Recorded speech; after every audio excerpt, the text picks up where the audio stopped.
nombre de la Sociedad Peruana de Cancerología, les damos la bienvenida a esta charla sobre sarcoma, tratamiento adyuvante, neoadyuvante, abordaje multidisciplinario, organizado en esta fecha de manera especial con especialistas que obviamente nos van a, a mostrar todo lo que podemos nosotros ejecutar y hacer estos procedimientos que nos van a permitir cada vez mejorar las alternativas terapéuticas para nuestros pacientes.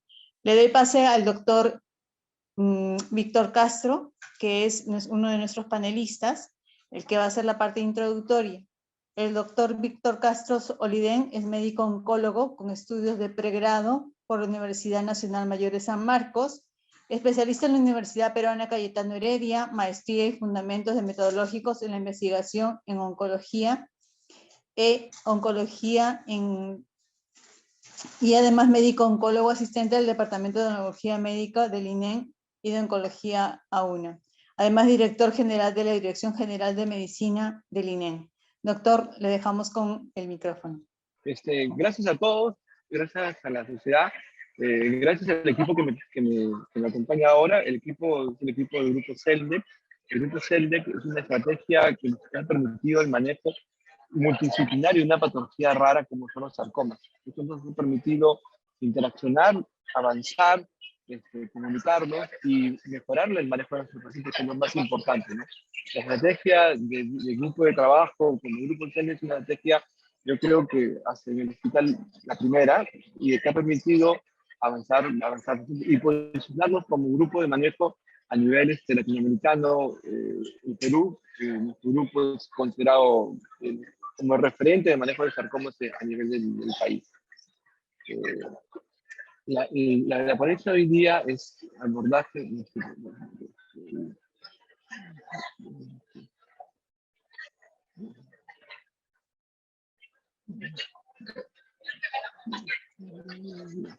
La ponencia hoy día es abordaje tratando de antes abordaje multidisciplinario.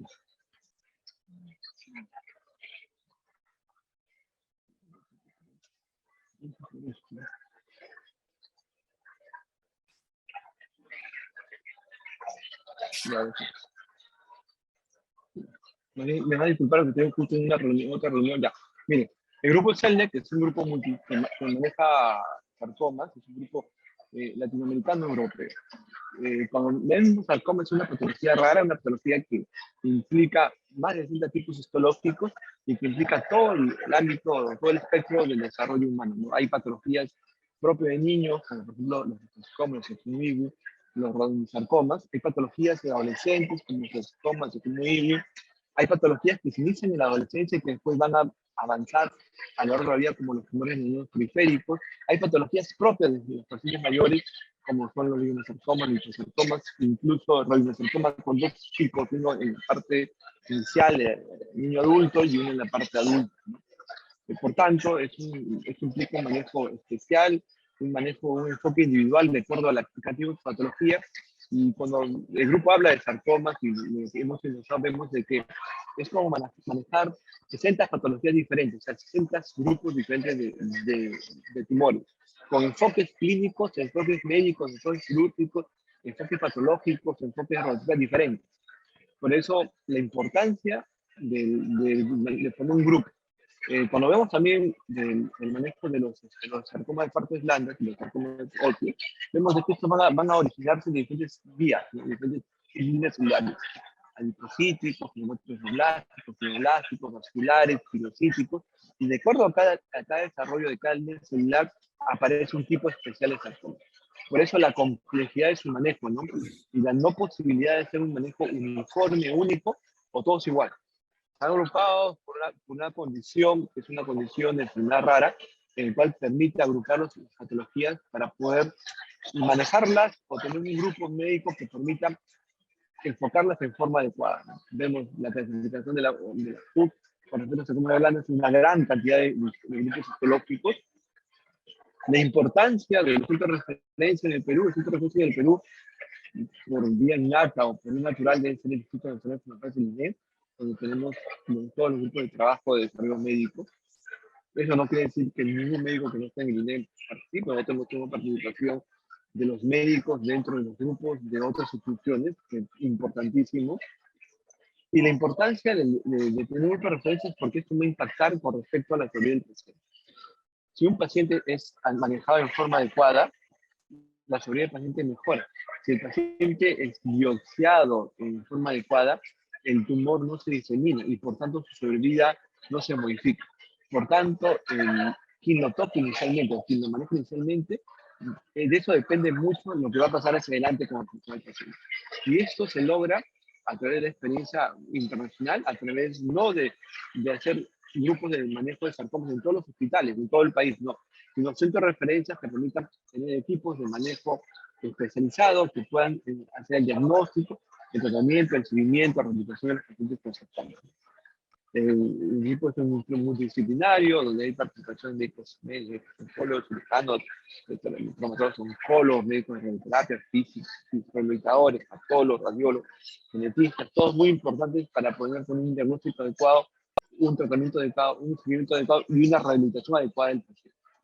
El manejo médico, como vamos a ver adelante, implica la utilización de diferentes herramientas, por ejemplo, en ayudancia, con ayudancia, que es lo que vamos a hacer ahora, nosotros enfocamos el manejo a través de un perfil o un puntaje a través de los memogramas que nos permiten poder darle un puntaje de riesgo para determinar si el paciente se va a beneficiar o no se va a beneficiar con la administración de quimioterapia adyuvante a este, ¿no?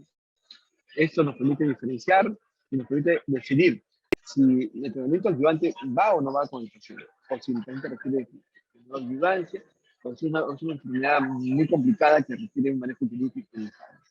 La quimioterapia en sarcoma puede ser un ayudante, que tiene dos objetivos, que es disminuir la medicamentosis y la sensibilidad en vivo, que tiene como objetivo primordial la mejor supervivencia. Y una inducción, que es darle un tratamiento previo a la cirugía, que va a buscar que el paciente sea operado. Una inducción a través de una perfusión del miembro afectado a través de quimioterapia, radiofrecuencia o quimioembolsaciones o radioterapia, con buscas de evitar amputaciones, mejorar los márgenes y mejor control de después de la cirugía, existen dos la quimioterapia adyuvante con los que logra tratamientos con cirugía CR0R1 y quimioterapia sin intención curativa hasta la cirugía son las dos. Ya totalmente sabemos que en los sarcomas teniendo un mal pronóstico y la posibilidad de recaída es muy alta y por tanto el tratamiento tiene una intención no curativa, ayudancia después de la cirugía. Los factores pronósticos importantes de manejo de los sarcomas con respecto a la lesión de adyuvancia es la posibilidad de lesión, el tamaño tumoral, la lesión de más de 5 centímetros tiene peores factores pronósticos, grado histológico, grado de estrés, impactan con respecto a la sobrevida y en especial el equipo quirúrgico, que es considerado un factor pronóstico importante dentro de los sarcomas. Por eso la importancia de la parte inicial del diagnóstico del equipo del médico cirujano, no siempre cirujano, sino el radiólogo, que se da una idea de la ubicación de lesión, del traumatólogo, el cirujano oncólogo, del patólogo, que te va a decir qué cosa es, eso es lo que va a determinar el pronóstico con respecto al paciente. Y después la decisión del equipo multidisciplinario, la reunión de la información médica, la decisión del grupo, si el paciente va a quimioterapia primero, si va a radioterapia, si la primera cirugía y después el tratamiento adyuvante. Vemos que existen muchos bancos terapéuticos con manejo de los sarcomas y los bancos terapéuticos siguen evolucionando a lo largo del tiempo. Esto permite diferenciar los tratamientos y poder investigar con respecto a tratamientos específicos para el mejor control de enfermedades de los pacientes. La secuencia de tratamiento es algo desarrollado por mí, que es un poco entendimiento o el plasmar un poco la información que hay con respecto a manejo de sarcomas y como más o menos el enfoque que le damos en el niño. Tenemos sarcomas de partes blandas, de tipos histológicos, tratamientos estándar, como por ejemplo, acá también tenemos sarcomas óseos, como los sarcomas, como el sarcoma embrionario, el radiosarcoma, o el sarcoma sinovial, o el GIST y el tumor desmoide, que tienen manejos especiales. Hay otros tipos histológicos en los cuales se necesita el manejo de tipo multidisciplinario, donde se define si el tratamiento es quirúrgico o no quirúrgico, si es quirúrgico, después de la cirugía, de prueba de riesgo, uso de hemogramas y otros factores que son el tamaño tumoral, la profundidad y el histológico, determina si el paciente va a quimioterapia en la histología quimiosensible, pero hay sarcomas que son histología no quimiosensibles, Y el régimen que usamos, el estándar mundial, es uso glucosamina de admisión altas dosis. Con 3 cursos de quimioterapia en forma no secuencial, sino en forma concomitante, o sea, en forma conjunta con radioterapia. Simultánea. No quirúrgico, ni ayudancia, si esto es posible, en cirugía sensible, y determinadamente si el paciente es operable o no operable. Si en enfermedades avanzadas o metástasis de primera línea, lo que sabemos es que la adrenicina, en el caso de los sarcomas, es la primera línea de tratamiento. Existen algunas patologías especiales, como por ejemplo el sarcoma, que responde mejor a adrenicina de C, y en ese sarcoma que responde a plaquitaxel o a adrenicina liposomal. Existen otras patologías que requieren la combinación de 2 medicamentos que es la adrenicina, que son el sarcoma sinovial, sarcoma filomórfico indiferenciado, en el cual uno va a decir un régimen más intenso en función de lo que va a buscar. Si es una enfermedad pequeña, si vas a buscar más tiempo de sobrevida, más tiempo de respuesta, para determinar tratamiento. En la primera línea de enfermedad metastásica ya cambia la situación. Y ahí entran los tratamientos diferenciados. Existen medicamentos con glucosamina altas dosis, trabequinina como unos liposarcoma, leiomyosarcoma, pasopanib, sarcomas no hipocíticos, con el sarcoma mixoide, extraesquelético, el tumor fibroso solitario, el sarcoma alveolar de partes blandas, y uno que salen en estos tratamientos con regorafenib. Eribulina en uso en liposarcoma y batinib en dermatofibrosarcoma protuberante. Tratamientos específicos que son la medicina óptica, por ejemplo, los sarcomas avanzados con colocación TNRK y TNRK como entripsina y leurotripsina, sarcomas con uso de inhibidores del mTOR como aerolíneos y los tumores inflamatorios con uso de en los cuales estos tumores tienen una expresión alta de LK, y la respuesta que hemos visto en algunos pacientes que han recibido glucosamina ha sido bastante espectacular. Es más o menos parecido, un daño linfosótico, el sarcoma de adrenicina, adrenicina y las segundas, terceras líneas por respuesta, ¿no? Y también existe lo que se está buscando, que es el uso de no solamente inmunoterapia, sino otro uso de, por ejemplo, en los sarcomas óseos, lo que vamos a buscar, o lo que se está investigando es inmunoterapia combinada, el uso de vacunas in situ, el uso de terapias de células adaptativas, los mTOR, los virus oncolíticos o vacunas de cáncer. Igual que el sarcoma de quimioterapia combinada o el uso de terapias de células adaptativas, y en sarcoma, quimioterapia combinada, quimioinmunoterapia. El sarcoma de partes blandas, por ejemplo, el sarcoma de infiltración en quimioinmunoterapia, y hay combinaciones en terapia de células adaptativas, igual que en fibrosarcoma, vacunas celulares, virus in situ, quimioterapia, inhibidores de mTOR, en el sarcoma pleomorfo diferenciado, quimioterapia combinada, en el sarcoma políticos. Y entonces la gama con respecto a los blancos, a los tratamientos dirigidos con estos sarcomas es bastante prometedor. Por eso la importancia de una patología en la cual es muy complicado manejar, en el cual el acceso a los medicamentos es difícil, la importancia de poder desarrollar el grupo una intención. Yo creo que la intención final, en el caso del manejo médico, que es la habilidad en la parte del acceso a medicamentos en nuestra institución, es poder, a través del posicionamiento del grupo CELNE, la participación en estudios clínicos, para poder acceder a tratamientos de última generación con nuestros pacientes. Bueno, en esta hemoterapia existen diferentes estudios clínicos de desarrollo con respecto al manejo de sarcomas, y esta es como instrucción con respecto al manejo de esta patología que me relaciona al grupo CELNE. Esto es lo más importante. Bueno, vamos a seguir con los siguientes ponentes. Hola.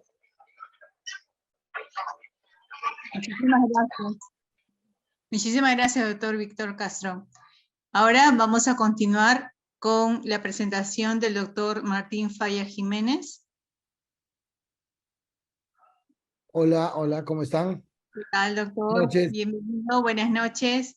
El doctor Martín Falla es cirujano oncólogo, subespecialista en mamas, piel y tejidos blandos, miembro de la Sociedad Peruana de Cancerología, miembro de la Sociedad Peruana de Mastología, miembro de la Sociedad Interamericana de Dermatología, además también miembro de la Sociedad Americana de Cirujanos de Mama, y es docente de la Cátedra de Oncología de la Universidad San Martín de Porres. En este momento, además, médico staff del INEN y Oncosalud AUNA. Doctor, lo dejamos para que nos pueda mostrar su presentación. Buenas noches, muchas gracias por la invitación. Agradecer siempre a todos los colegas, a todo el equipo de CENER que nos apasiona esta patología. Hablar sobre sarcomas es hablar de un tema bastante amplio, pero muy poco conocido por algunos médicos. Hoy vamos a hablar del abordaje multidisciplinario. ¿Cuál es la visión del cirujano oncólogo frente al manejo de los sarcomas? Sabemos que los sarcomas son los tumores malignos de origen mesenquimal heterogéneos que representan menos del 1% de todos los tumores malignos en el adulto y 12% en niños. 80% nacen de tejidos blandos y 20% restantes del hueso. Pueden afectar el músculo, tejido adiposo, fibroso, hueso. Además, hay un pequeño porcentaje que es de origen ectodérmico. Estos son generalmente originados o son a partir de los nervios periféricos. Acá podemos ver varias imágenes al cual nos enfrentamos todos los días en un centro de referencia como el INEN o en Oncosalud, que ya se están viendo casos de esta magnitud. Entonces, nosotros tenemos que aprender primero a identificar para poder dar un tratamiento adecuado. Sabemos que el mayor porcentaje de los sarcomas van a corresponder a los sarcomas de la grasa, los liposarcomas, seguido de los leiomiosarcomas, y en tercer lugar los sarcomas pleomórficos indiferenciados. Es muy importante entender esto porque de acuerdo a la incidencia nosotros vamos a poder tener primero una impresión clínica para poder tratar esta patología. En esta diapositiva podemos ver la localización de los liposarcomas, los leiomiosarcomas, los sarcomas indiferenciados. Vemos en azul que es las extremidades y en verde que es el retroperitoneo. Como vemos en la diapositiva, la mayor cantidad de liposarcomas se van a localizar en el retroperitoneo. La situación actual de los sarcomas, se hizo un estudio por un ex residente del Instituto de Neoplásicas, un cirujano oncólogo, donde determinó que el mayor porcentaje de sarcomas venían al instituto con un tamaño mayor de 10% y estos se localizaban en la mayoría de casos en las extremidades inferiores.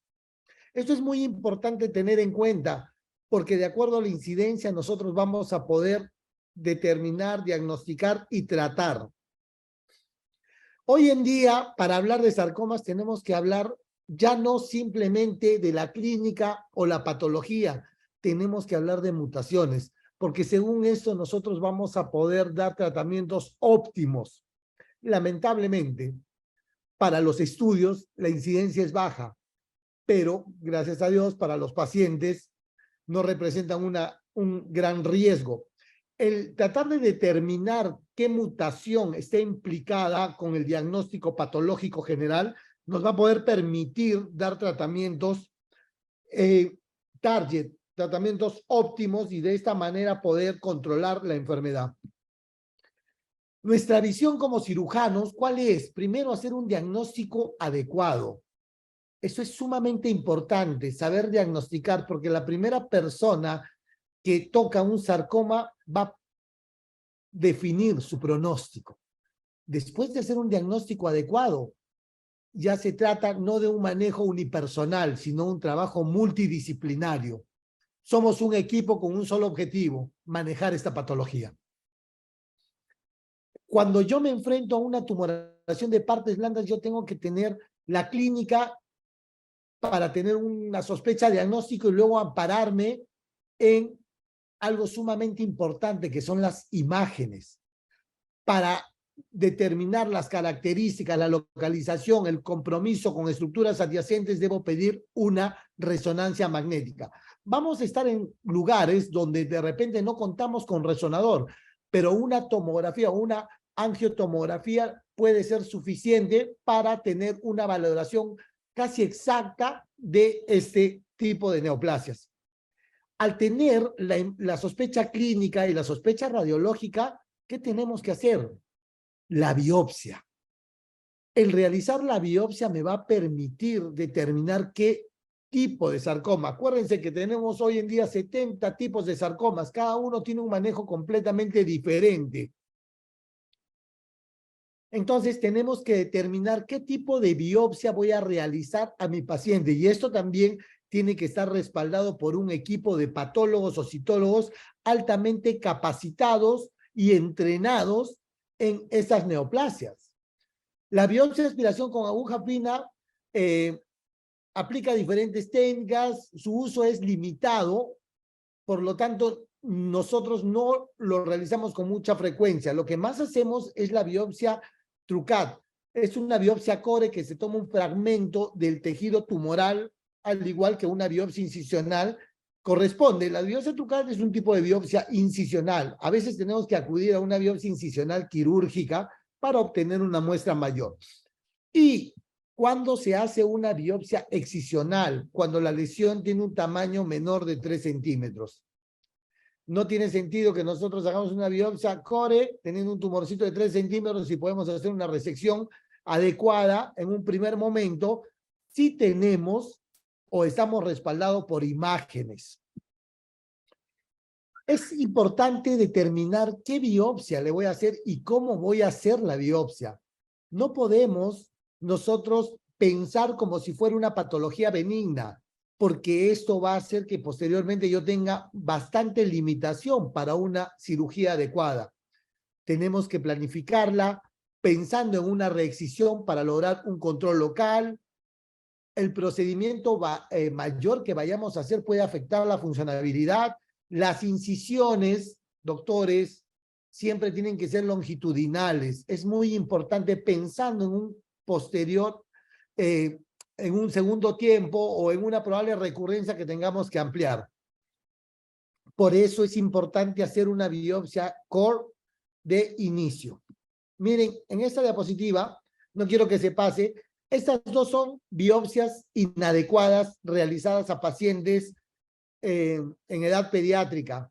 Lamentablemente les han hecho las incisiones transversales, lo cual ha implicado que yo tenga que contar ya no solo con el oncólogo clínico, el radioterapeuta o el patólogo, también tengo que contar ya con un cirujano plástico para que pueda hacer una cobertura de la gran resección que tengo que hacer, porque va a incluir la cicatriz antigua. Acá nos damos cuenta que cuando le hacen una biopsia previa, nosotros tenemos que incluir el trayecto de la biopsia, a pesar que no hay un estudio en el mundo, no hay estudios ni recientes que demuestren que hay una contaminación del trayecto, pero por conocimientos oncológicos sabemos que puede haber. Sería bueno que esto nos sirva para poder incentivar a los jóvenes, a los médicos jóvenes, investigar, ¿no? Qué porcentaje o qué posibilidades y en qué tipo de sarcomas va a haber una siembra del tumor en la zona de la biopsia. Pero hasta el momento, por eso nosotros tenemos que incluir la cicatriz porque no sabemos si va a haber una recurrencia ahí. Es importante contar con biobancos. ¿Qué cosas son los biobancos? Los biobancos son sistemas, son lugares donde se hace una recolección de tejidos frescas, ultracongelados para unas evaluaciones moleculares posteriores. Y esto es muy importante porque nos va a servir para investigar. Después de dar un tratamiento quirúrgico, quimioterapia o radioterapia neoadyuvante, el tumor puede mutar, cambiar. Entonces nosotros tenemos que tener el tejido de origen, el tejido inicial, para poder comparar los cambios y determinar si hay alguna otra mutación o en caso de una recurrencia. La patología, sumamente importante, contar con un equipo de patólogos especializados es vital para un tratamiento adecuado. La clasificación de la OMS desde el 2020 ha cambiado para los sarcomas y se ha demostrado que hay una discrepancia en el diagnóstico fuera o en centros de referencia por patólogos subespecializados. De 8 a 11% discordancias importantes y de 16 y 35% discordancias menores. O sea, imagínense qué porcentaje tan importante que me puede hacer cambiar el curso del tratamiento para mi paciente. La validación de un experto en patología en todos los casos cuando el diagnóstico original se realiza fuera de un centro de red de referencia, o sea, revisión de las láminas. El patólogo, oncólogo, especialista en neoplasias mesenquimales tiene que volver a evaluar y, si es necesario, pedir estudios de inmunistoquímica. ¿Cuál es el tratamiento de estas neoplasias? El pilar fundamental del tratamiento de los sarcomas de partes blandas es la cirugía, pero van a existir situaciones donde la cirugía no va a poder ser de inicio porque mi objetivo es conservar la extremidad o hay una enfermedad grosera, entonces damos tratamientos neoadyuvantes. Pero el tratamiento tiene que ser multidisciplinario, no solo la cirugía cura, ni la radioterapia, ni la quimioterapia. Todos unidos con un mismo objetivo, como lo dije al inicio. La cirugía es el tratamiento estándar. Un cirujano especializado en neoplasias mesenquimales tiene que obtener un R0. Y la radioterapia se va a agregar a lesiones de alto grado, G2, G3 o en tamaños tumorales importantes. Hoy en día hay avances importantes en la neoadyuvancia. En algunos subtipos que me van a permitir disminuir la masa tumoral y obtener una preservación adecuada de la extremidad. La hipertermia, la quimioterapia o la perfusión aislada de miembro son utilizadas. Nosotros en el Perú no contamos ni con perfusión aislada de miembro ni hipertermia, pero sí con quimioterapia. ¿Cuál es la clasificación para la resección de estas neoplasias?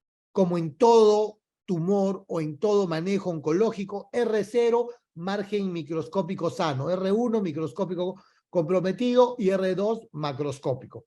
Entonces, nuestro objetivo siempre, doctores, es obtener un R0, porque si nosotros obtenemos un R1, ya la suerte del paciente va a estar echado. Va a haber situaciones donde lamentablemente no se pueden obtener márgenes libres o márgenes, perdón, bastante amplios. Ya les voy a explicar por qué. ¿Cuáles son los objetivos de una cirugía adecuada? Minimizar la recurrencia local, control de la mortalidad perioperatoria, trombosis, necrosis, maximizar la función de la extremidad y una mejora en la sobrevida a largo plazo. Miren ustedes la cara de este paciente habiendo sido sometido a una resección local amplia con márgenes libres y no siendo sometido a una amputación. Este paciente fue sometido a quimioterapia y radioterapia neoadyuvante.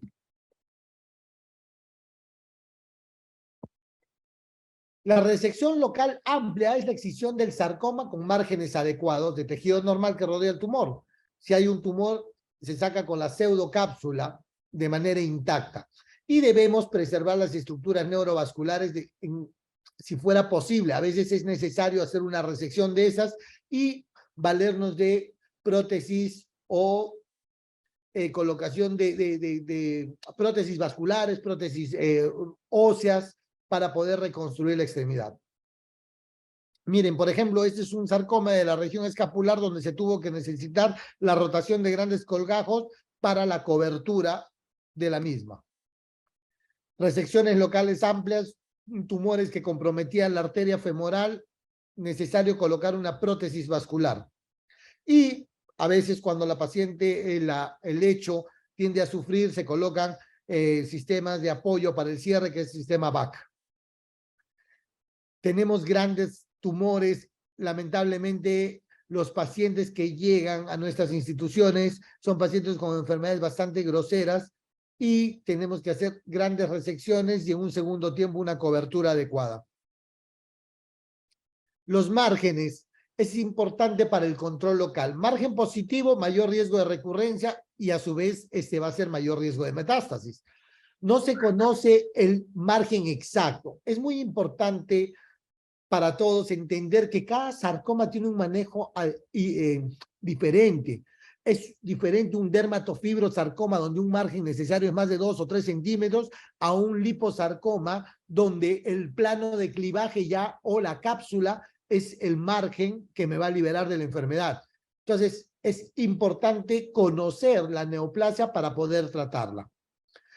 Muchas veces nosotros tenemos problemas cuando sacamos de manera completa la pieza operatoria y la mandamos a patología y lo que puede parecer un margen muy amplio a través del músculo, para el cirujano puede ser diferente para el patólogo. ¿Por qué?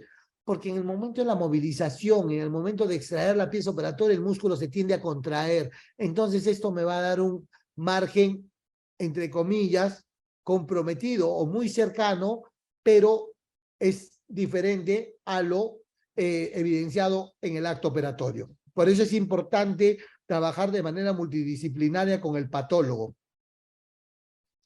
Este es un estudio donde habla de los márgenes y donde se ha visto que los márgenes menores de 1 centímetro, mayor recurrencia. Entonces, mayores de 1 centímetro, menor recurrencia de recurrencia local. La radioterapia tiene un efecto que va a disminuir el riesgo de recurrencia y nos maximiza el margen, ¿no? Miren, les explicaba el paciente que lo vieron sonreír, era un paciente con un tumor maligno de la vaina del nervio periférico. Se sometió a quimioterapia, a pesar que el tratamiento, que sabemos que la quimioterapia no es tan efectiva para esas neoplasias mesenquimales. Ya después se mandó a hacer una revisión. Se trataba de un sarcoma sinovial que tienden a confundirse algunas veces. Entonces, el paciente tuvo una respuesta espectacular donde se conservó la extremidad y hoy, después de 7 años, el paciente aún está con nosotros. La amputación antes era considerada un método de elección en muchas neoplasias mesenquimales. Hoy en día sabemos que con tratamientos neoadyuvantes podemos evitar este tipo de situaciones.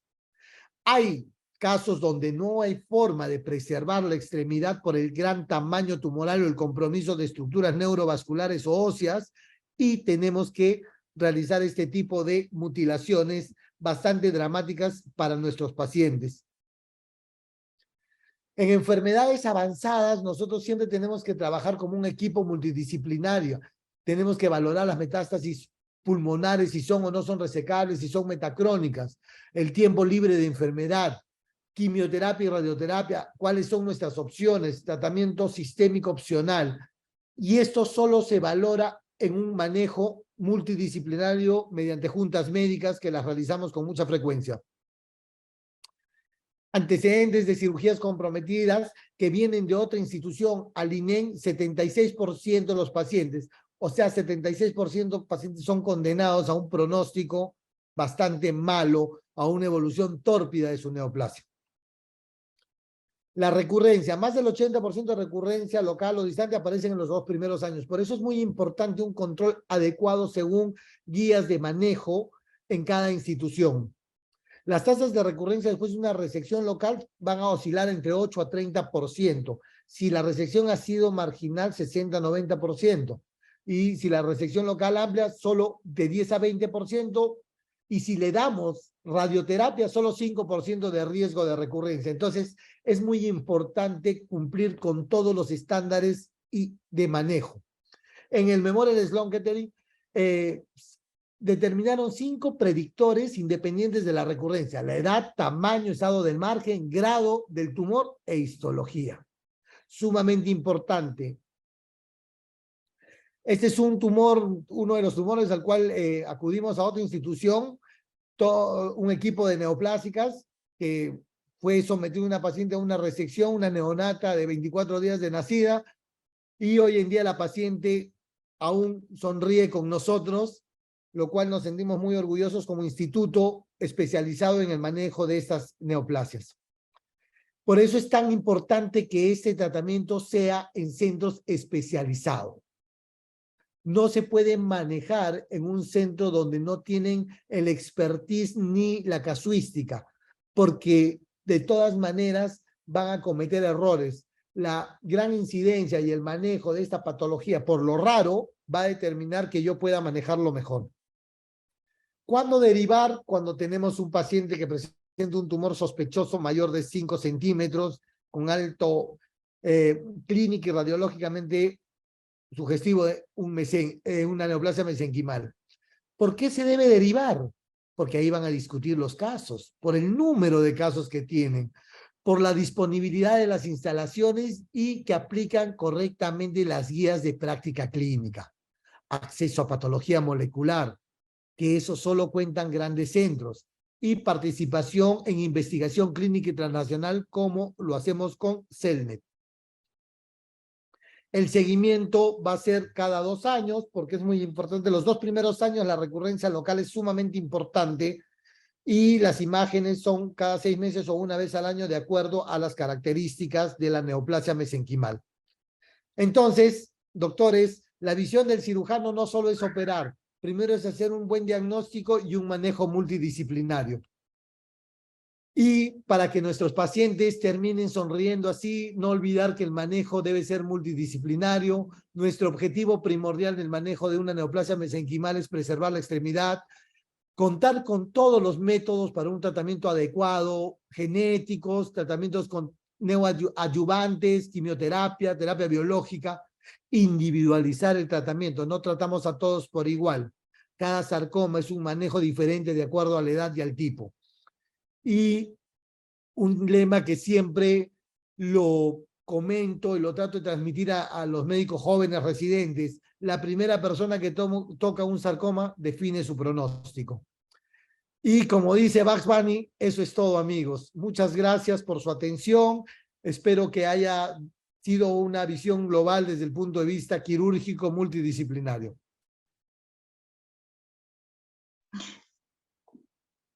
Muchísimas gracias, doctor Falla, por su extraordinaria presentación. Hasta ahora hemos escuchado dos ponencias magníficas que nos ayudan a tener un panorama mucho mayor de lo que significa el manejo de un sarcoma.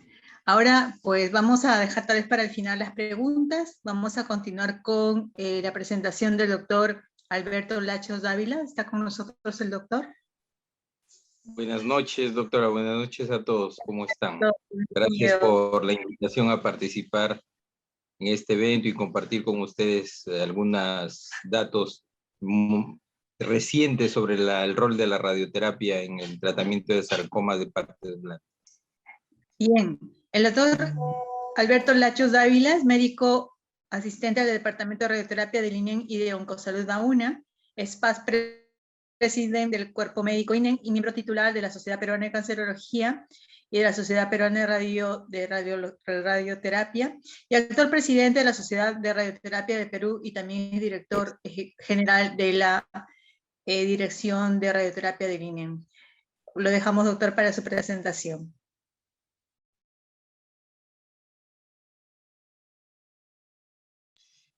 Muchas gracias. Estoy tratando de compartir.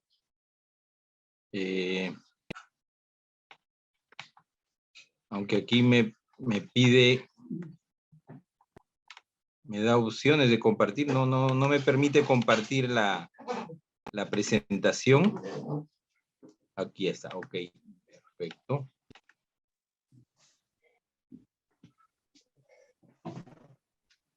Ahí estamos. ¿Ven mi presentación? Sí, se visualiza, doctor. Muchas gracias, gracias.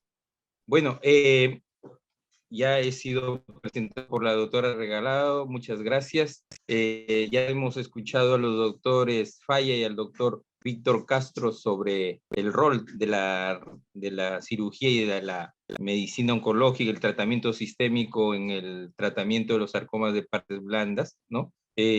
Sabemos que el pilar fundamental en realidad hay que reconocer lo que es la cirugía, ¿no? En este tratamiento, aunque el doctor Falla ha sido un poco modesto en darnos iguales oportunidades en el tratamiento del sarcoma de partes blandas, pero recordemos que hace muchos años el tratamiento quirúrgico de los sarcomas de partes blandas eran extremadamente radicales, que iban desde la amputación a la compartectomía, ¿no?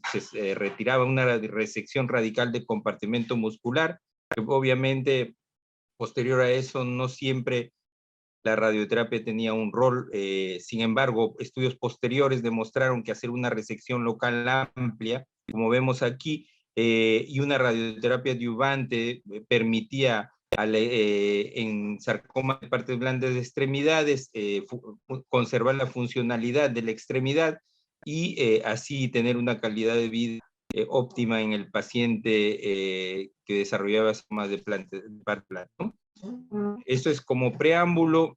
Sabemos que los sarcomas de partes blandas en realidad son tumores radioresistentes, ¿no? Son tumores radioresistentes y la escala de resistencia de tumores musculares están al mismo nivel de la resistencia de tumores óseos, médula, cerebro, o sea, tejido nervioso central, ¿no? Es comparado con los tejidos más sensibles que son las células linfoides, médula ósea, intestinos, glándulas salivales, etcétera, ¿no? Están en los extremos de la sensibilidad. De por sí, tenemos que saber que los tumores los sarcomas de partes blandas son tumores radioresistentes, ¿no? Eso es importante a saber. Por eso es que el rol de la radioterapia es en adyuvancia, sea en neoadyuvancia o en adyuvancia, pero por sí sola la radioterapia no cura este tipo de tumores, ¿no? Las indicaciones de radioterapia, como hemos dicho, en el términos de la adyuvancia, pueden ser en términos de neoadyuvancia o adyuvancia, y es diferente el enfoque que se le da a los sarcomas de partes blandas y también depende del tamaño de los tumores menores de 5 centímetros, como se dice, con márgenes alejados. Estos pacientes no ameritarán un tratamiento con radioterapia adyuvante, pero si estos tumores son mayores de 5 centímetros con márgenes cercanos, pues la radioterapia adyuvante es importante, ¿no?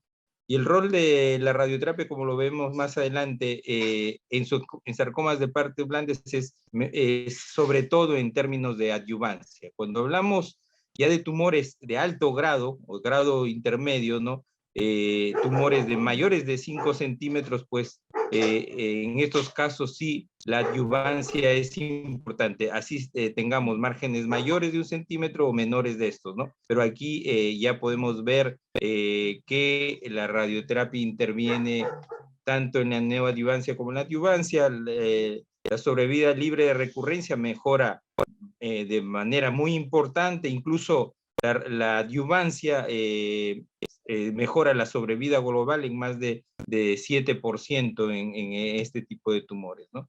En radioterapia tenemos diferentes técnicas de tratamiento que las tenemos en la institución. Tenemos radioterapia 3D simple, o que llamamos radioterapia conformada. Tenemos la radioterapia con intensidad modulada, que en nuestra institución tenemos una técnica, una variante de la técnica de radioterapia intensidad modulada mucho más avanzada, que es la radioterapia volumétrica, ¿no? Que es mucho más precisa y la gradiente de dosis es mucho mayor. Quiere decir que los tejidos circundantes son mejor protegidos con la técnica de BIMAT, ¿no? Podemos tener también la braquiterapia, es una técnica que nosotros también utilizamos. Claro que con no mucha frecuencia, no tenemos una experiencia grande en aplicar braquiterapia en sarcomas de partes blandas, probablemente por la casuística de este tipo de lesiones que ameritarían braquiterapia, pero es una buena técnica y protege estructuras alrededor, sobre todo en extremidades superiores donde los tejidos, los músculos no son tan voluminosos y que la piel y tanto el hueso pueden sufrir algún tipo de daño por la radiación, sobre todo el tejido óseo, que tiene una dosis limitante a considerar, ¿no? La radioterapia intraoperatoria es una técnica con la que nosotros contamos en el INENGI, que invitamos a los cirujanos a ver con nosotros como dijo el doctor Falla, en una reunión, en una junta médica o un comité multidisciplinario donde se podrán ver los casos antes de recibir cualquier tratamiento para nosotros escoger las técnicas que puedan llevar, las técnicas que puedan utilizarse de forma neoadyuvante o en intraoperatorio de forma adyuvante. En este caso, la braquiterapia pueden ser en caso de braquiterapia, los catéteres se colocan en el intraoperatorio y la radioterapia intraoperatoria se coloca el aplicador en el intraoperatorio y la radiación se da en el intraoperatorio, en el proceso operatorio, ¿no? Entonces, esto permite administrar altas dosis in situ en el lecho tumoral, ¿no?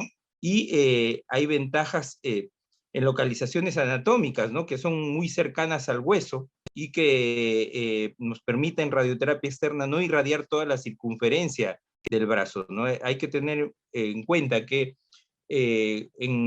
cuando las tumoraciones son demasiado avanzadas en extremidades, no sobrepasar una dosis de tolerancia de toda la circunferencia del miembro. Por ejemplo, si toda la circunferencia de una extremidad recibe más de 25 Grays, pues esta extremidad en el futuro va a desarrollar gran edema y que puede ser una extremidad que no le dé calidad de vida al paciente y por lo tanto al final termina en una amputación por los efectos y secuelas de la radiación. Eso es algo que nosotros tomamos muy en cuenta cuando irradiamos en radioterapia, ¿no? La dosis que recibe toda la circunferencia de la extremidad, ¿no? Entonces, ahí es importante. La radioterapia, como le decía, la radioterapia intraoperatoria, no hay que olvidar, es una buena técnica de tratamiento, pero también tiene sus desventajas, que nosotros tenemos una radioterapia intraoperatoria con fotones de muy baja energía, perdón, de muy poco LED, o sea, una transferencia lineal de energía muy alta a nivel muy superficial, por lo tanto, ¿no? En tumores que puedan tener una R1, o sea, tumor residual grosero, pues no va a ser muy útil, ¿no? Aquí tiene que haber una recepción total macroscópica, porque si tenemos tumor residual que en el lecho operatorio, pues allí también se podría utilizar una radioterapia intraoperatoria, pero con electrones. Con esta tecnología no contamos nosotros contamos con radioterapia intraoperatoria en fotones de 50 kb, que es solamente irradia los primeros 5 milímetros hasta máximo 1 centímetro del lecho en profundidad, ¿no? Entonces son condiciones que nosotros tenemos que tener en cuenta cuando escojamos pacientes para cada técnica de tratamiento. Y la radioterapia con protones, que es muy costosa, no se cuenta todavía en el Perú, esperemos que en el futuro cercano tengamos esta tecnología, pero es muy costosa por el momento, ¿no? Tiene ventajas dosimétricas importantes a tener en cuenta, y que se pueden utilizar en algún tipo de sarcoma, sobre todo en sarcomas pediátricos, donde sabemos que uno de los problemas de irradiar en niños es la inducción de cáncer o la inducción de un segundo sarcoma, y con protones pues se dice, y hay evidencia en la literatura que la irradiación con protones disminuye el cáncer secundario de radiación en niños, sobre todo, que es una parte importante a considerar, ¿no? La radioterapia preoperatoria en sarcoma de partes blandas ya se ha establecido como un estándar prácticamente. Claro, tiene sus indicaciones, estamos hablando de sarcomas de alto grado, sarcomas voluminosos, ¿no? Que hoy resecables, ¿no? Que al momento que nos permitirían nosotros volver estas tumoraciones en un tratamiento de radioterapia con quimioterapia, ¿no? Volverlos resecables y posteriormente a la cirugía se puede dar un refuerzo tanto con radioterapia externa o con braquiterapia, que es la otra opción, o puede ser si son tumores pequeños, menores de 5 centímetros y resecados macroscópicamente en su totalidad. Nosotros en la institución tenemos la radioterapia intraoperatoria que puede ser utilizada, ¿no? Una de las ventajas de la radioterapia preoperatoria es que tiene en realidad un ligero beneficio en la sobrevida, en el control local también, ¿no? Mejoran las respuestas tumorales, la necrosis del tumor, de los sarcomas, ¿no? Y la tasa de toxicidades agudas, si bien es cierto, es mayor, pero la más importante a considerar son las tasas de toxicidades tardías sobre la piel y los tejidos circundantes, ¿no? Disminuye la tasa de toxicidades tardías realizar radioterapia preoperatoria en comparación con la posoperatoria. Es más importante que desarrollar una toxicidad aguda, ¿no? hay que considerar que también cuando uno irradia de forma preoperatoria, tenemos definido bien el volumen que queremos irradiar. El volumen que queremos irradiar está definido por imágenes, y a esto hay que darle un margen adicional de 1.5 a 2 centímetros alrededor del tumor, pero también hay que considerar que longitudinalmente, ¿no? Longitudinalmente hay que seguir el compartimento del tumor y puede llegar a 5 centímetros de longitud.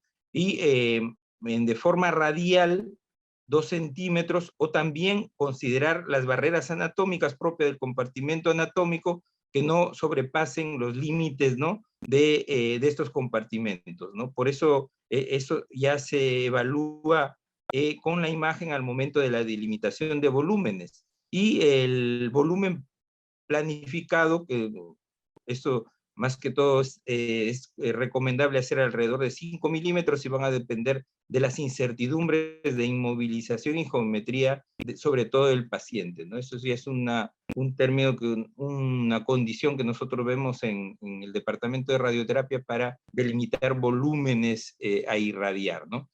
Esto, por ejemplo, es un estudio de fase 2 que se hizo de radioterapia preoperatoria, ¿no? Teniendo diferentes brazos, donde a un grupo de pacientes se le hizo una radioterapia preoperatoria combinada con quimioterapia. Generalmente la dosis que uno da de radioterapia combinada con quimioterapia es de 50 grays en 25 sesiones, ¿no? Sabemos que, por ejemplo, la radioterapia que damos nosotros en adyuvancia es 60 grays. En este caso, cuando uno da en la modalidad preoperatoria es 50 grays en 25 sesiones, el paciente después de un mes a 2 meses va a cirugía, y posteriormente, después de la cirugía, el paciente va a un refuerzo. Este se puede dar por radioterapia externa, que hacemos 16 grays en 8 sesiones, o también se puede hacer, como decíamos, en braquiterapia, colocando los catéteres en el momento de la cirugía, y 5 días después se colocan si es de baja tasa, se colocan los hilos de iridio, ¿no? O si es de alta tasa, se hacen fraccionado 3.4 grays por fracción, ¿no? Con intervalo de 6 horas.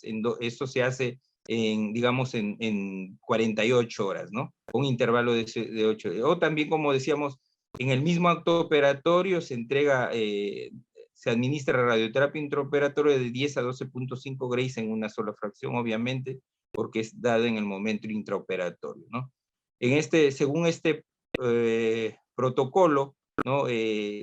Las fallas locales se presentó en el 6.8% de los pacientes, un falla local baja con respecto a otros tipos de tratamiento, ¿no? Se observó metástasis a distancia en 40.5% de los pacientes, muerte en el 29.1% de los pacientes, y en los pacientes con metástasis el control local alrededor del 85% en este grupo de pacientes. La inmovilización es importantísima. Cuando uno administra radioterapia hay que inmovilizar muy bien la extremidad para que el tratamiento sea preciso en el sitio indicado, ¿no? Estos son los inmovilizadores que nosotros tenemos en la actualidad en el departamento de radioterapia, lo que nos permite alta precisión, y sabiendo que la extremidad, si uno no inmoviliza adecuadamente, pues la radioterapia en diferentes sesiones las puede recibir de forma inadecuada.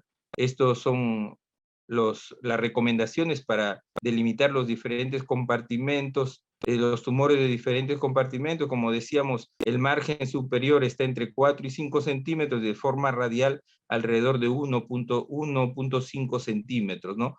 Protegiendo obviamente la estructura ósea, porque la estructura ósea también hay que tener cuidado al irradiar, porque una dosis mayor a 59, 60 grays puede producir necrosis ósea y fractura del mismo meses a años después del tratamiento recibido, ¿no?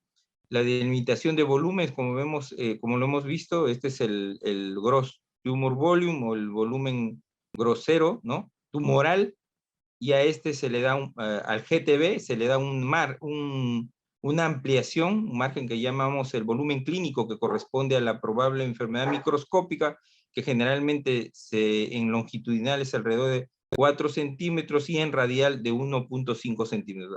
Y al final tenemos nosotros la delimitación del volumen tumoral, el volumen de enfermedad microscópica y lo que llamamos PTB, que es el volumen de incertidumbre por la inmovilización y los diferentes equipos de radioterapia, ¿no? Nosotros, por ejemplo, cuando irradiamos extremidades, tomamos en cuenta, como hemos dicho ya, la circunferencia. Incluso en algunos casos hacer radioterapia 3D simple es más ventajoso que hacer radioterapia volumétrica, porque la radioterapia volumétrica da mayor dispersión de dosis menores, ¿no? Incluso en extremidades donde la circunferencia de la extremidad es menor, sobre todo en extremidad superior. Si sobrepasamos con BIMA la dosis de 20 o 25 grays a toda la circunferencia, podemos hacer técnicas más simples como anterior y posterior en 3D, planificado en 3D. Una de las grandes ventajas, como decíamos, de la radioterapia IMRT, radioterapia con intensidad modulada, o hablamos de radioterapia volumétrica, es que las dosis de prescripción de dosis son más circunscritas al volumen que nosotros solicitamos, irradiando y los tejidos sanos alrededor del tumor pues reciben menos dosis altas, ¿no? Pero sí una dosis mayor de dosis dispersa, que son menores y que pueden sobrepasar la dosis total de tolerancia de la circunferencia de la extremidad. Eso es importante, ¿no? Aquí, por ejemplo, vemos en este lado, estoy indicando con el mouse, ¿no? Estoy indicando, por ejemplo, la dosis de prescripción que recibe el GTB está muy limitada al GTB, ¿no? Casi digamos, se esculpe la dosis de prescripción al volumen tumoral. Sin embargo, aquí en una técnica de APPA o 3D simple, a lo largo, la dosis de prescripción es prácticamente en toda la circunferencia, incluso, no en toda la circunferencia, sino a lo largo de la zona irradiada, ¿no? Todo el tejido que está alrededor en este lado recibe la misma dosis que el tumor, lo cual da mayor cantidad de fibrosis, mayores telangiectasias sobre la piel, mayor edema, ¿no? Y si irradiamos toda la circunferencia, pues el edema puede causar una gran morbilidad. Incluso los pacientes que tienen un gran edema de la extremidad que no les permite hacer su actividad diaria, o sea, caminar, de repente estos pacientes van a terminar, es tanta la molestia de tener el miembro edematizado que pueden terminar incluso en amputación, ¿no? Cuando hacemos técnicas avanzadas de radioterapia se reduce grandemente el riesgo de fractura ósea, ¿no? A menos del 5%, ¿no? Hay dosis de constraints para el hueso. Por ejemplo, la dosis máxima aceptada en un punto en el hueso debe ser menor de 59 grays. Eso nos va a permitir tener una posibilidad de necrosis ósea mucho menos del 5%, como teníamos anteriormente cuando hacíamos técnicas de 2D simple o 3D simple, incluso en pelvis, cuando irradiábamos, teníamos una gran cantidad de necrosis del cuello, del fémur, llamada necrosis aséptica, ¿no?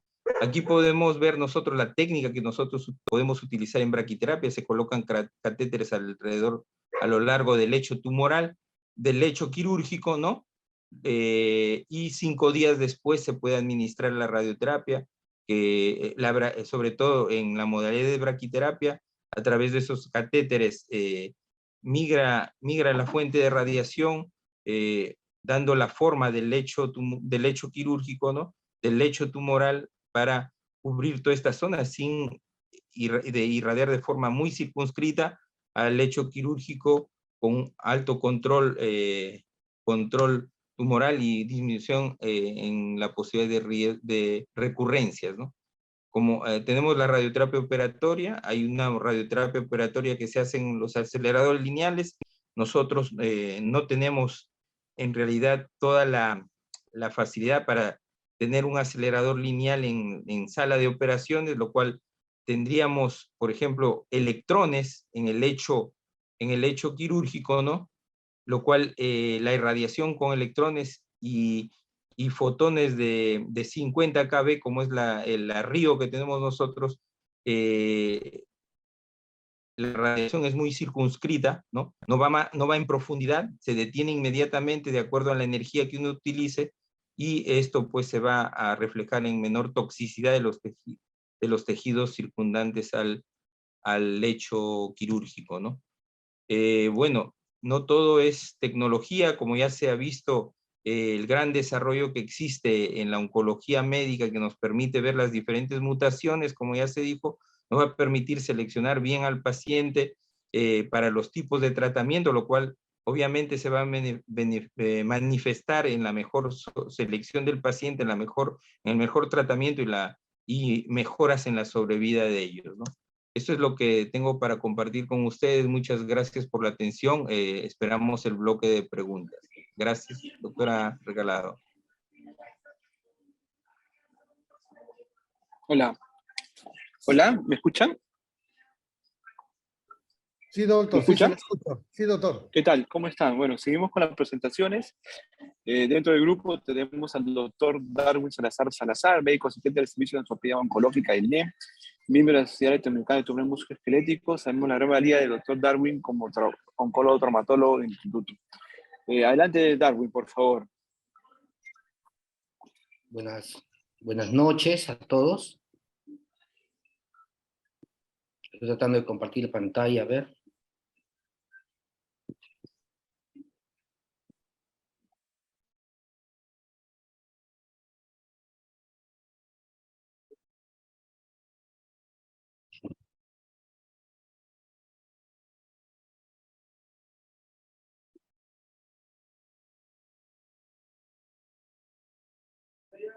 ¿Me pueden ver?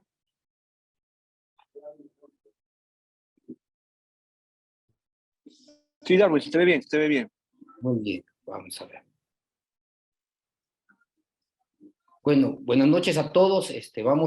Quiero tocar este tema ahora de tumores musculoesqueléticos.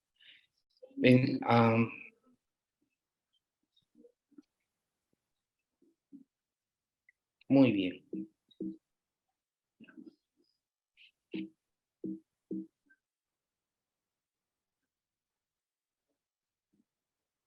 Ya, primero hablamos de tumores musculoesqueléticos. Tenemos que hablar que los tumores musculoesqueléticos son considerados como enfermedades poco frecuentes. Sin embargo, la importancia real y el impacto de los tumores musculoesqueléticos, tanto si sean benignos o malignos, es muy importante en el paciente y en la familia. Tanto así que un tumor y la pérdida de un miembro afectado por el tumor puede traer trastornos psicológicos que pueden afectar a toda la familia e incluso a sociedades en las cuales no aceptan cirugías radicales. Estamos hablando de un paciente que puede no volver a trabajar, no puede volver a caminar, y entonces el hecho de no volver a caminar ya influye en que no hay quien lleve sustento a su familia. Entonces, el impacto, así sean tumores poco frecuentes, el impacto en la familia de una persona afectada por tumores es muy alto.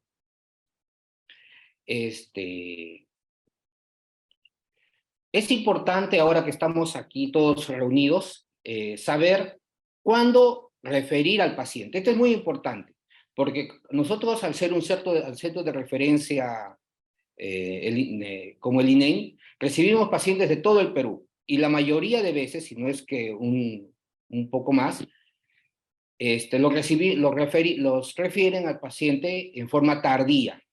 Entonces, mucho de lo que yo pueda hablar se puede olvidar, pero lo que no pueden olvidar los médicos que están en formación o los médicos que tienen interés en cáncer o cualquier servidor de salud es cuándo debe ser referido el paciente.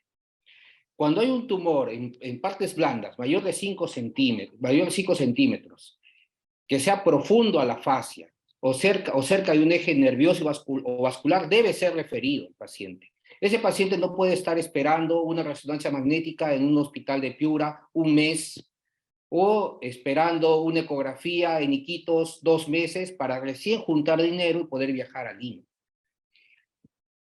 También recordar que la principal causa el primer síntoma del sarcoma óseo es el dolor en etapa de crecimiento. Entonces, si tenemos un paciente con dolor en etapa de crecimiento, todos los niños, o la mayoría de niños, en alguna vez en su vida han tenido dolor en los miembros. Entonces, acá tenemos que ver si existe un niño con dolor en etapa de crecimiento que no mejora, y está va 1 semana, 2 semanas y está empeorando, tiene que ser referido. Estos dos conceptos de partes blandas y de tejido óseo es tan importante que el hecho que cualquier persona de salud sepa esto le va a hacer un bien a todo paciente que sufra de un tumor musculoesquelético. Ahora, ¿dónde referir al paciente? Ese es otro problema. Los pacientes son referidos del hospital de Bagua a un centro mayor. Ese centro mayor se demora 1 mes en referirlo y luego de 2, 3 meses llega el paciente al INEM para ver si le podemos salvar el miembro, cuando ese paciente en 2, 3 meses ese miembro ya está perdido. O de repente el tumor no está tan grande, pero ya está con metástasis. Entonces, esta diapositiva que estoy presentando acá es la diapositiva, es lo más importante que no nos debemos olvidar. Dolor en hueso que no mejora debe ser referido. Tumor en partes blandas mayor de 5 centímetros, profunda fascia, debe ser referido. Y referido no a un hospital grande, idealmente debería ser referido lo más rápido posible a un centro de atención de tumores. Los tumores óseos, ya sabemos que los tumores benignos son más frecuentes que los malignos. Ya los tumores malignos es el 0.2% de todas las neoplasias, pero tienen una importancia principal por lo que indiqué anteriormente. Y los tumores secundarios son mucho más frecuentes que los tumores primarios, ¿no? Es mucho más frecuente una metástasis ósea de un cáncer de mama, cáncer de pulmón o de próstata, que un tumor primario de hueso. Si sacamos el mieloma, que es el tumor primario más frecuente, el osteosarcoma ocuparía el primer lugar y el sarcoma de Ewing en segundo lugar. Si vemos, tenemos que saber que todos estos tumores sarcomas vienen en picos. Por ejemplo, este pico es un pico importante. Tenemos que ver que el pico del osteosarcoma es un pico bimodal. El primer pico se presenta antes de los 20 años y luego después de los 60 años.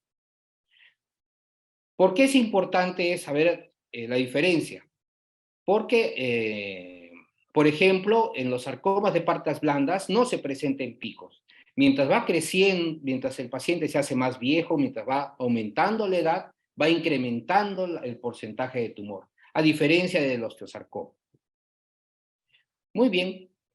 Es importante saber la edad, porque cuando un paciente llega a nuestro servicio, lo más importante que tiene que saber un médico ortopedista es evaluar el paciente. Una buena evaluación desde un inicio nos va a evitar que perdamos el tiempo haciendo estudios y exámenes que nos van a retrasar. Si sabemos que es un paciente que está en una edad de alta tasa de hormona de crecimiento en su cuerpo, con un tumor que crece rápidamente, no podemos estar esperando que le den la cita para los exámenes, tomar una biopsia luego de 1 mes Entonces, los pacientes que tienen sarcomas, especialmente los niños, tienen que tener una prioridad para la biopsia.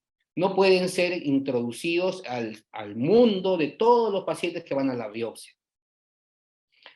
Es un tumor, especialmente los sarcomas, progresivo que se incrementa en la noche. Es importante el examen físico de los miembros. Recordar que cuando el tumor en un miembro es grande, todos pueden hacer el diagnóstico. Lo importante de palpar el miembro, lo importante de preguntar desde cuándo viene el tumor. Y recordar que al paciente lo tenemos que desvestir. Muchos pacientes con tumores de pelvis vienen con tumores enormes que nunca se dieron cuenta. ¿Por qué? Porque ni el traumatólogo ni el personal que lo vio en los hospitales palparon, no lo palparon. Entonces nosotros llegamos, palpamos y tiene una masa tumoral. Y esa masa tumoral ya es muy grande. También tenemos que saber que estos tumores, los sarcomas, pueden producir fracturas de hueso. Y estas fracturas, ¿cómo nos vamos a dar cuenta? Porque el paciente se fracturó haciendo una actividad de poca energía. Este tema de fractura patológica es tan importante porque ya nos han llegado a consultorio en varias ocasiones pacientes con cáncer de hueso, un osteosarcoma, con una placa y tornillos, manejado como una fractura simple. Obviamente ese paciente, con tal contaminación, ese paciente va a la amputación. La mayoría de veces. Por la cantidad de contaminación de todos los planos. ¿Por qué? Porque no se preguntó al paciente cómo había sido la fractura. Le preguntas al paciente, te va a decir, estaba caminando, me paré de la silla y me fracturé. Es muy diferente si el paciente se ha caído. Entonces, ante la primera sospecha que encontremos que el tumor que tiene un tumor en la fractura, se toma biopsia y se cierra, nada más. Y se estabiliza con una férula o un fijador externo alejado de la fractura para no contaminar. Idealmente solamente una férula y cerrar, sería lo ideal. Recordar, esto es muy importante, la mayoría de sarcomas se presentan en la rodilla. Si hablamos de adultos, 43% y 56% en niños. Por lo que cualquier dolor en rodilla que no mejore en el transcurso de las semanas tiene que ser referido a hospital general. No puede estar siendo estudiado, a ver qué será, hay que darle estudios, resonancia magnética, no. Paciente con dolor que no mejora y empeora, con un dolor en rodilla, donde sospechamos que puede haber una lesión neoplásica, no pierdo el tiempo estudiándolo, lo refiero. Y así vamos a poder salvar la sobrevida de este paciente y no que venga solamente para ser amputado. Sabemos que existen más de 100 subtipos de tumores musculoesqueléticos y ninguna universidad en todo el mundo te va a enseñar los 100 subtipos. Entonces, muchos médicos desconocen el manejo de tumores, no saben qué tipo de tumor es y no tienen por qué saberlo, porque es una enfermedad tan rara que es muy difícil que te puedas acordar en ese momento. Pero si recuerdas estas cositas puntuales que estoy hablando por acá, se le va a hacer un gran favor a ese paciente que tiene un sarcoma. Es importante la radiografía. Solamente un diagnóstico con un centro que tenga radiografía puede hacer diagnóstico de sarcoma. Estamos hablando de que un paciente que venga de Bagua, donde hay solamente rayos X, y le puede tomar su radiografía y con eso hacer el diagnóstico. Que venga con su radiografía a un hospital de Cusco. En Cusco ven la radiografía y con eso lo pueden referir. No esperar que el paciente junte dinero para tomarse una resonancia magnética 1 mes, 2 meses, para luego sacar cita por consultorio y luego recién ser referido. Hasta eso ya se perdió la calificación. La ecografía también es importante para delimitar un tumor profundo. Muchas veces los tumores de partes blandas son confundidos con hematomas y el niño dice, no, me golpeé y me salió una bola acá, o me golpeé, estaba jugando fútbol y me salió una bolita y no ha bajado, ¿no? Entonces, si una ecografía simple nos va a ayudar. Ese hematoma es una masa y eso nos ayuda. Obviamente la tomografía para metástasis pulmonar y la gammagrafía ósea, PET scan y una resonancia magnética cuerpo entero, eso ya lo hacemos en el nivel de INEN, niveles grandes que traten de sarcomas. pero el nivel primario no necesita tantos medios para poder hacer el diagnóstico.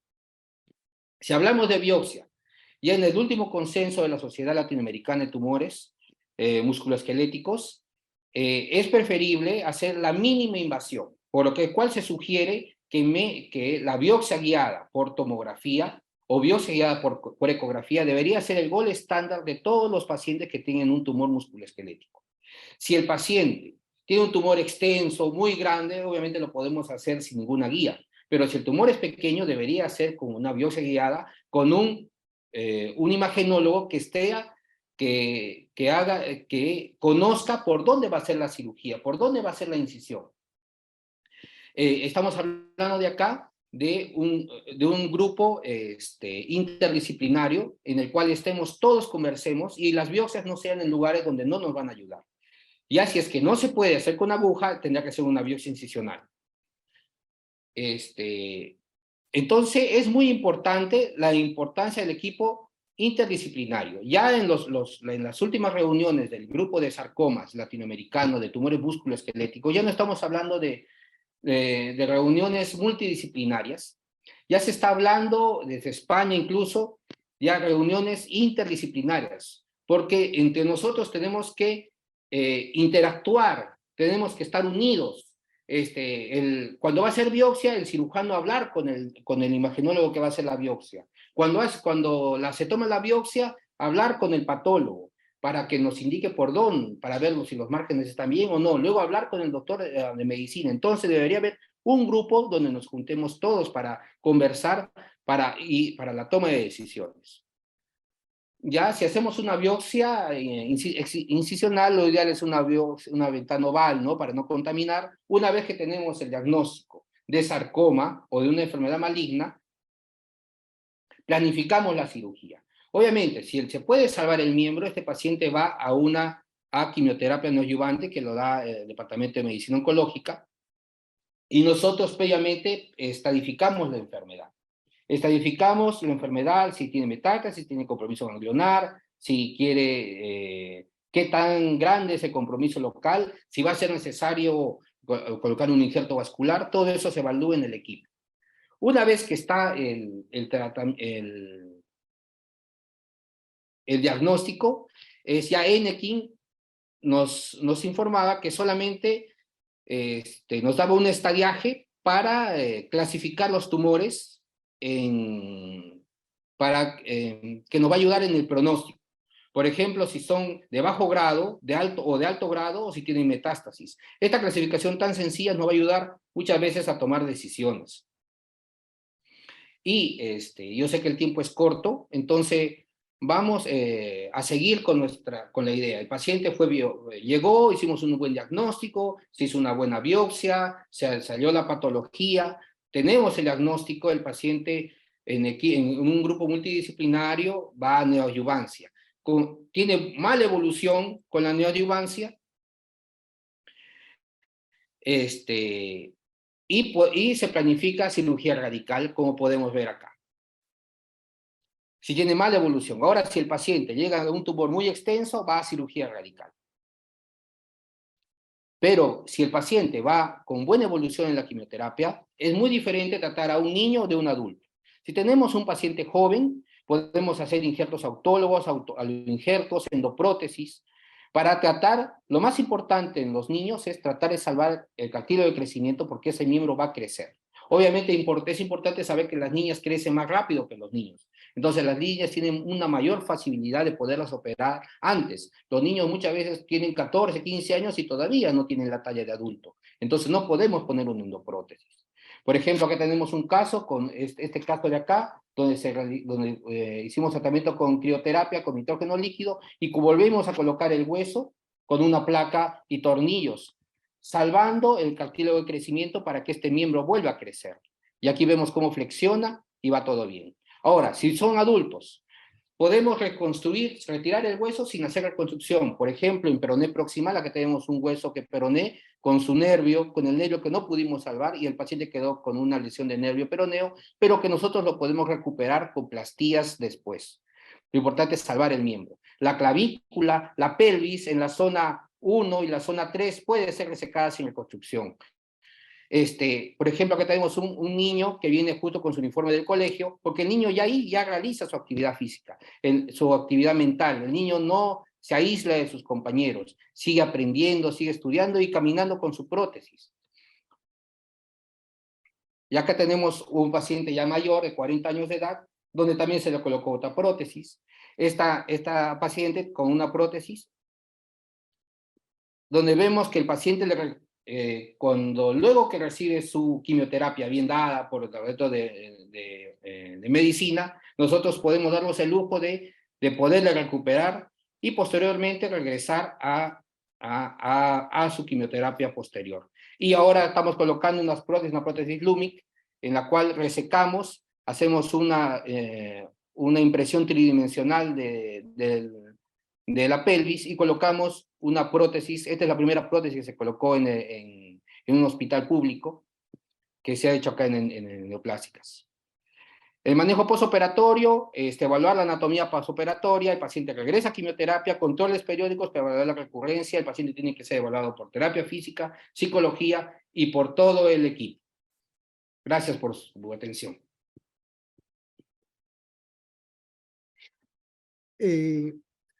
Bueno, muchísimas gracias, doctor Darwin. Definitivamente el nivel de los ponentes el día de hoy es bastante alto, ¿no? No tenemos nada que envidiar a otros centros internacionales. La doctora Lourdes Huanca lamentablemente ha tenido un problema personal y me han encargado continuar con la charla, igual que el doctor Víctor ha tenido que estar en una presentación de manera presencial. No sé si existe alguna pregunta de parte de los invitados a la charla. Yo quisiera hacer una pregunta acá a los participantes.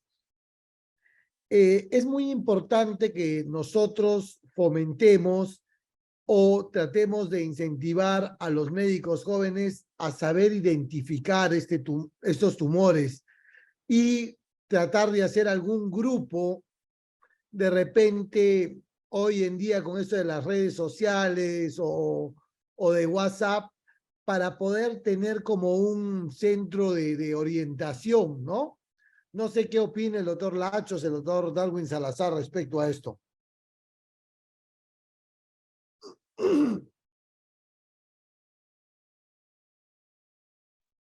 Bueno, con las nuevas tecnologías que del Internet, el WhatsApp esté presente con todos, ¿no?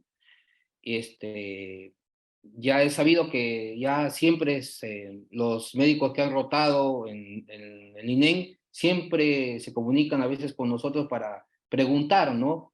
¿Qué hago? ¿Qué puedo hacer? Y esto lo podríamos extender para un grupo entre nosotros para poder conversar, ¿no? Sobre cualquier caso. Por supuesto, porque es muy importante acá compartir las experiencias, ¿no? De todos nosotros. Bueno, en vista que no veo preguntas, quiero agradecer a la Sociedad de Cancerología por la presentación de esta noche, tratando de fomentar un mayor conocimiento respecto a este tipo de patologías. Agradecer al doctor Víctor Castro por su excelente participación, al doctor Alberto Lachos, Darwin, y en un especial saludo a todos los participantes que definitivamente para nosotros es una motivación especial seguir en el curso de la investigación. Muchas gracias a todos y un abrazo hasta una próxima oportunidad. Adiós.